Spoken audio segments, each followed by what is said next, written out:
Hello everyone. आज की video में मैं आपको 40 मोस्ट इंपॉर्टेंट क्वेश्चन बताने वाला हूँ पूरे एनसीईआरटी विज्ञान से। और ये 40 क्वेश्चन ऐसे हैं जो आसान है और बोर्ड एग्जाम में बार बार पूछे भी जाते हैं। तो वीडियो को लाइक कर दो क्योंकि आप बाद में भूल जाते हो। बाकी सब कुछ मैंने बढ़ा रखा है, डिस्क्रिप्शन ज़रूर चेक कर लेना। पहला प्रश्न आपसे क्या बोल रहे हैं, देखो अगर आपने मेरे चैप्टर सारे देखे हैं, पूरा एनसीईआरटी आपने पढ़ा है ना, तो किसी भी ऑब्जेक्टिव क्वेश्चन में कोई डाउट रहेगा ही नहीं। ठीक, कह रहे हैं दाढ़ी बनाने में किस प्रकार के दर्पण का उपयोग किया जाता है। तो दाढ़ी जब हम बनाते हैं हमें क्या चाहिए होता है कि थोड़ा बड़ा बड़ा दिखे, है कि नहीं। तो दाढ़ी बनाने के लिए जो हम प्रयोग में लाते हैं वो किसको प्रयोग में लाते हैं, वो लाते हैं अवतल दर्पण को। किसको? अवतल दर्पण को। ठीक, तो ऑप्शन नंबर सी सही हो जाएगा। उत्तल दर्पण का क्या उपयोग है मुझे कमेंट करके आप जरूर बताएं। अगला प्रश्न आपसे बोल रहे हैं गोलीय दर्पण में फोकस दूरी f और वक्र त्रिज्या r में संबंध क्या होता है। तो इसमें एक आसान सा संबंध होता है कि जो एफ होता है वो वक्रता त्रिज्या की आधी होती है। जो एफ बराबर होता है वो r/2 होता है। ठीक है, क्या होता है r/2, यानी कि ऑप्शन नंबर बी आपका बिल्कुल सही हो जाएगा। ठीक, अगला प्रश्न है प्रकाश के अपवर्तन की क्रिया में कौन सी भौतिक राशि अपवर्तित रहती है। ठीक है, अपवर्तन जब होता है, देखो एक माध्यम से दूसरे माध्यम में जाता है तो अपने मार्क्स थोड़ा विचलित हो जाता है। तो किस राशि का में बदलाव बिल्कुल नहीं होता। देखो वेग में परिवर्तन होता है, तरंग दैर्घ्य में भी परिवर्तन होता है, लेकिन जो उसकी फ्रीक्वेंसी होती है, जो उसकी आवृत्ति होती है, उसमें कोई परिवर्तन नहीं होता है। ठीक, कह रहे हैं 1 मीटर फोकस दूरी वाले उत्तल लेंस की क्षमता क्या होगी। उत्तल लेंस की फोकस दूरी धनात्मक होती है। ठीक है, तो हमें दिया क्या है, फोकस दूरी दे रखा है 1 मीटर, एफ का मान दे रखा है 1 मीटर। ठीक, हमें क्या निकालना है, लेंस की क्षमता P निकालनी है। ठीक, आप जानते हैं P बराबर क्या होता है 1/f मीटर में। F का मान भी 1 दे रखा है, 1 कम 1 आ जाएगा। लेंस की क्षमता का मात्रक डायोप्टर होता है। ठीक है, तो ऑप्शन नंबर जो आपका कौन सा सही होगा, 1 डायोप्टर, ऑप्शन नंबर बी सही हो जाएगा। ठीक, आगे बढ़ते हैं। कह रहे हैं 4 डायोप्टर क्षमता वाले अवतल लेंस की फोकस दूरी क्या होगी। अवतल लेंस की फोकस दूरी, वैसे अवतल लेंस की फोकस दूरी माइनस में होती है। ठीक है, सो हमसे प्रश्न में क्या दे रखा है, जो लेंस की क्षमता बोला है 4 डायोप्टर बोला है, हमें फोकस दूरी निकालनी है। आप जानते हैं P बराबर होता है 1/f। ठीक है, क्योंकि यहाँ सेंटीमीटर में तो 100/f होता है सेंटीमीटर में सूत्र। तो F बराबर क्या हो जाएगा 100/P। P का मान क्या दे रखा है 4, 4 से भाग दो, 4 दूनी 8, 4 पंचे 20, तो F का मान जो होगा 25 सेंटीमीटर होगा। और फोकस दूरी जो होती है माइनस में होती है अवतल दर्पण की, तो यहाँ पर माइनस नहीं लगा हुआ है, लेकिन एग्जाम में अगर दो ऑप्शन आ जाए, एक प्लस का और एक माइनस का, तो आपको कहाँ पे टिक लगाना है, माइनस पे लगाना है। ठीक है, आगे बढ़ते हैं। वाहन के अग्रदीपों में किस दर्पण का उपयोग किया जाता है। ठीक है, वाहन के अग्रदीपों में किसका उपयोग किया जाता है, तो आंसर आ जाएगा, देखो अग्रदीप मतलब क्या होता है, आगे के सामने प्रकाश को फैलाता है, तो क्या हो जाएगा उत्तल दर्पण। आगे बढ़ते कि मानव नेत्र के जिस भाग पर किसी वस्तु का प्रतिबिंब बनता है उसे हम क्या कहते हैं। किस जगह पर प्रतिबिंब बनता है, दृष्टि पटल पर बनता है। किससे बनता है, दृष्टि पटल पर बनता है। तो ये क्वेश्चन आपका आराम से बन गया, हर साल पूछा जाता है ये क्वेश्चन, हर साल। आगे बढ़ते, सामान्य नेत्र का दूर बिंदु कहाँ होता है। तो सामान्य नेत्र का जो दूर बिंदु होता है वो होता है अनंत, अनंत तक चीजों को देख सकता है, सूरज चंद्रमा तारे सब देख पा रहे हैं हम। अगला प्रश्न है नेत्र में जाने वाली प्रकाश की मात्रा का नियंत्रण कौन करता है। देखो जब हमारी आंखों में ज्यादा प्रकाश आता है तो हमारी आंखें से छोटी हो जाती हैं और रात में खुली रहती हैं, बड़ी बड़ी रहती हैं जहां पर छाया होती है। तो कौन करता है, हमारी आंख की जो पुतली होती है ना वो करती है। तो आंसर आ जाएगा पुतली। ठीक है, आगे बढ़ते, कह रहे मानव नेत्र में प्रतिबिंब की प्रकृति क्या होती है। मानव नेत्र की, हमारा मानव का जो नेत्र होता है वो होता है उत्तल लेंस। ठीक है, और इसकी जो प्रकृति होता है उल्टा और वास्तविक प्रतिबिंब बनाता है। कैसा, हमेशा उल्टा और वास्तविक प्रतिबिंब बनाता है मानव नेत्र। कह रहे हैं 1 किलोवाट घंटा निम्न में से किसकी इकाई है? तो ये जो इकाई होती है ये होती है ऊर्जा की। किसकी? ऊर्जा की। कह रहे हैं कूलम ऐसा ही मात्रक किसका है? कूलम किसका मात्रक होता है? आवेश का। किसका होता है भाई? आवेश का, विद्युत आवेश का। क्यू का मात्रक कूलम होता है। कह रहे हैं विद्युत मोटर एक युक्ति है जो परिवर्तित करती है। विद्युत मोटर क्या करती है? विद्युत ऊर्जा को यांत्रिक ऊर्जा में बदलती है ना? किसको? ये विद्युत ऊर्जा को यांत्रिक ऊर्जा में बदलती है। यानी कि ऑप्शन नंबर जो आपका बी है वो बिल्कुल सही हो जाएगा। आगे बढ़ते हैं। जल का विद्युत अपघटन किस प्रकार की अभिक्रिया है? तो जो जल का विद्युत अपघटन है वो एक अपघटन हो रहा है, टूट रहा है, तो एक कैसी अभिक्रिया है? वियोजन अभिक्रिया है। जल का अपघटन एक कैसी अभिक्रिया है? वियोजन अभिक्रिया है। अगले प्रश्न में आ जाओ। ये एक समीकरण दे रखा है बहुत ही फेमस, और ये आपका रेडॉक्स अभिक्रिया के लिए भी इससे आप याद कर सकते हैं उदाहरण के तौर पर, क्योंकि यहाँ पर अपचयन और उपचयन दोनों हो रहे हैं। उपचयन क्या होता है? ऑक्सीजन का जुड़ना।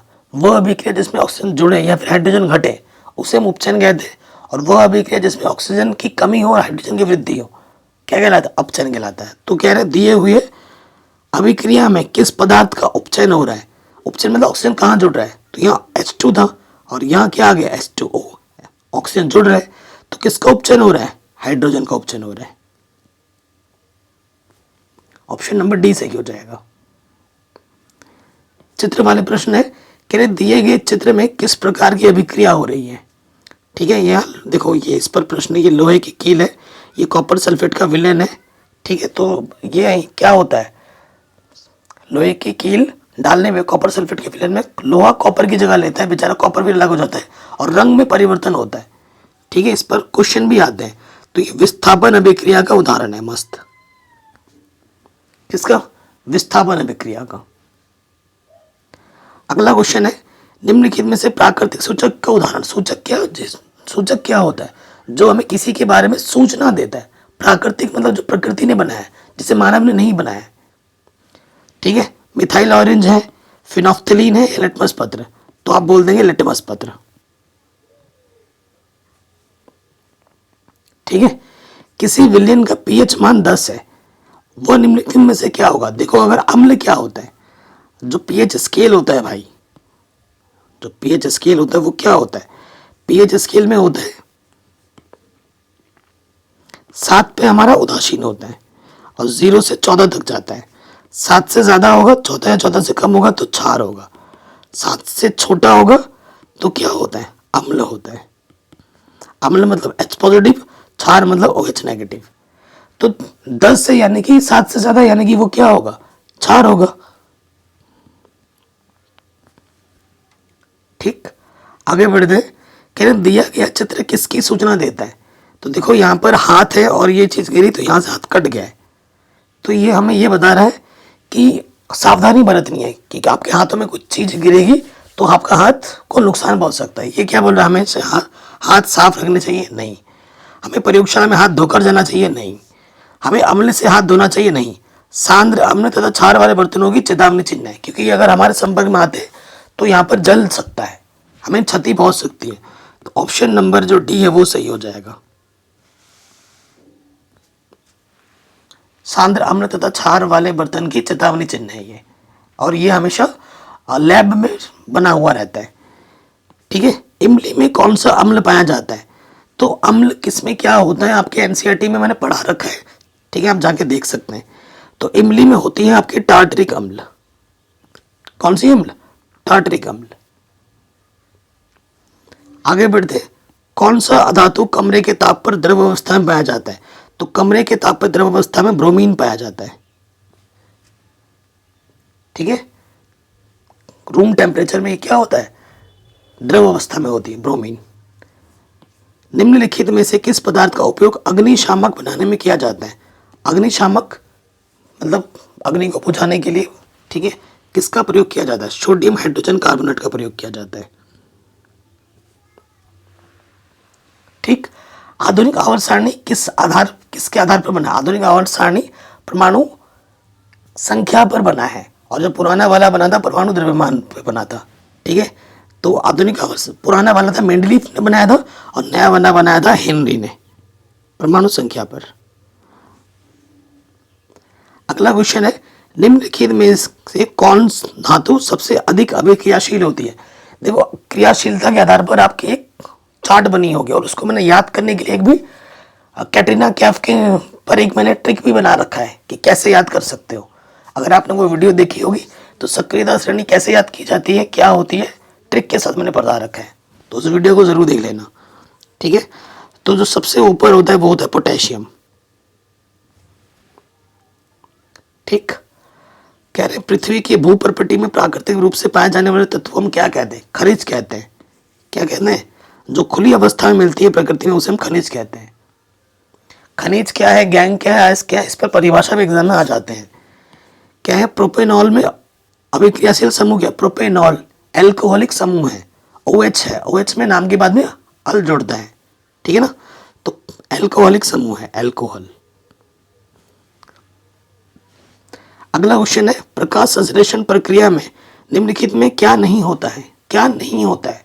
जल का टूटना, ऑक्सीजन मुक्त ऑक्सीजन निकलती है, जल टूटता है। कार्बन डाइऑक्साइड का उपयोग होता है, कार्बन डाइऑक्साइड मुक्त नहीं होती, उसका तो उपयोग होता है, तो कार्बन डाइऑक्साइड मुक्त नहीं होती। ये ऑप्शन नंबर सी जो है ये नहीं होता है, इसका उपयोग होता है। कार्बन डाइऑक्साइड लेके वो ऑक्सीजन देता है हमें। देखो, जाइलम का क्या काम होता है? जल के वहन करना, फ्लोएम खाद्य पदार्थों का वहन करना। तो बोलो, फ्लोएम से खाद्य पदार्थों का परिवहन पौधे में किस दिशा में होता है? केवल नीचे की और केवल ऊपर की और दोनों और होता है, ऊपर से नीचे, नीचे से ऊपर। तो ऑप्शन नंबर सी सही होगा। ठीक, वृक्क की रचनात्मक, वृक्क मतलब जहां से हमारा मूत्र बनता है, किडनी है ना, क्या कहते हैं उसको? वृत्त की रचनात्मक क्रियात्मक इकाई को हम क्या कहते हैं? वृक्क कहते हैं। फल को पकाने के लिए कौन सा हार्मोन उत्तरदायी होता है? तो एथिलीन उत्तरदायी होता है। एथिलीन के कारण ही हमारा फल जो होता है वो पकता है। एस्ट्रोजन स्रावित होता है, महिलाओं में होता है, पुरुषों में टेस्टोस्टेरोन होते हैं। ठीक है, तो एस्ट्रोजन कहाँ से निकलता है? महिलाओं में होता है, और अंडाशय से निकलता है। कहाँ से निकलता है? अंडाशय से। कह रहे नर युग्मक और मादा युग्मक के संलयन को हम क्या कहते हैं? जब एक पुरुष और एक महिला मिलती है तो फर्टिलाइजेशन होता है, उसे हम हिंदी में कहते हैं निषेचन। क्या कहते हैं? निषेचन। दिए गए चित्र में कौन सा जनन हो रहा है? देखो, ये एक इससे ये दोबारा बनेगा, इससे यहाँ पे छोटा निकलेगा, फिर उससे बनेगा, तो ये क्या है? ये मुकुलन है, हो रहा है, एक से दूसरी संतति बन रही है। ये क्या हो रहा है? मुकुलन। पक्षी और चमगादड़ के पंख कैसे होते हैं? समजात, समवृत्ति, अवशेषी, जीवाश्म। तो पक्षी और चमगादड़ के असंजात अंग होते हैं। ठीक है, समजात नहीं होते ये। मेंडल ने अपने प्रयोग के लिए किस पौधे को चुना था? तो मेंडल ने चुना था मटर के पौधों को। निम्नलिखित में कौन उत्पादक है? ठीक है, उत्पादक प्रथम कैटेगरी में आते हैं। ठीक है, तो घास। ठीक है, घास को जो खाता है वो द्वितीय कैटेगरी में आते हैं। किसी आहार श्रृंखला में शाकाहारी का निर्माण कहाँ होता है? ठीक है, शाकाहारी का निर्माण होता है घास फूस, मतलब प्रथम पोषी स्तर में। ओजोन परत को अपक्षय के लिए कौन जिम्मेदार है? क्लोरोफ्लोरोकार्बन जिम्मेदार है सबसे, तो CFC जिम्मेदार है। कह रहे निम्नलिखित में से कौन सा जैव मात्रा ऊर्जा का उदाहरण नहीं है? तो लकड़ी है, गोबर गैस भी है, कोयला भी है, लेकिन नाभिकीय ऊर्जा नहीं है। पवन ऊर्जा उत्पादन के लिए पवन की न्यूनतम चाल कितनी होनी चाहिए? तो पवन की न्यूनतम चाल 15 किलोमीटर प्रति घंटा तो होनी ही चाहिए, उससे कम होगी तो फिर उत्पादन नहीं हो पाएगा। तो ये 40 मोस्ट इंपॉर्टेंट और इजी क्वेश्चन मैंने अभी आज आपको बताए हैं, जो कि बोर्ड एग्जाम में बार बार पूछे जाते हैं। ठीक है, अगर आज से वीडियो आपको और चाहिए तो मैंने सब कुछ पढ़ा रखा है, लिंक्स मिलेगा डिस्क्रिप्शन में, प्लेलिस्ट को जरूर चेक करें। और हमारे चैनल पर नए हैं तो सब्सक्राइब ज़रूर करें और इस वीडियो को हर जगह शेयर करें। जय हिंद, अपना ख्याल रखें। मिलते हैं आपसे नए वीडियो में।